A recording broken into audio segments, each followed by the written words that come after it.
l'any 2003 l'ésser humà té dues vides. Una primera, que és la real, i una segona, que és virtual i que és més coneguda amb el nom de Second Life.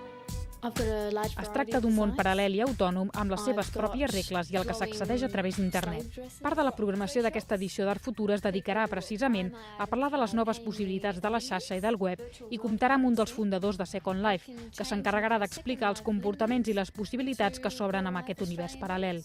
Second Life es una de las visiones acerca de una nueva Internet que más éxito han tenido en los últimos meses. Una visión que tiene tantos partidarios como detractores.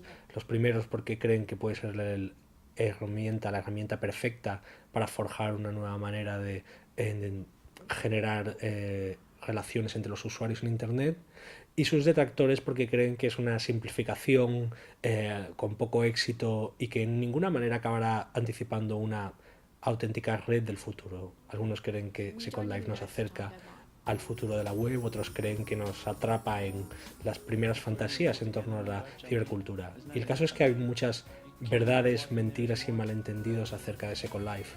Este año el futuro va a intentar aclararlos. Art Futura també es dedicarà a analitzar el sistema en 3D i a la gran transformació tecnològica que està suposant pel món del cinema i l'animació. En el camp dels videojocs, Art Futura tindrà la participació de l'equip de disseny del joc Little Big Planet, creadors d'un dels primers jocs que permet que sigui l'usuari el que dissenya els escenaris on passa l'acció. També es presentarà el joc Heavenly Sword, que amb un pressupost superior als 20 milions d'euros deixa petites algunes produccions de Hollywood.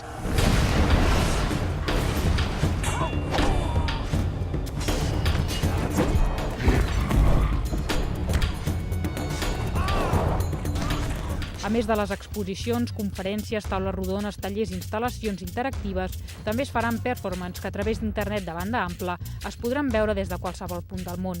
Una d'aquestes serà Hipermembrana, una peça ideada per l'artista Marcelí Antúnez, amb la qual pretén donar una visió esperpèntica i irònica del món. Aquesta obra, que Antúnez defineix com a mecatrònica, inclou un sistema de multiprojecció, una màquina de crits i un tapís sensorial que activa, a través del moviment dels seus actors, els efectes visuals i sonors.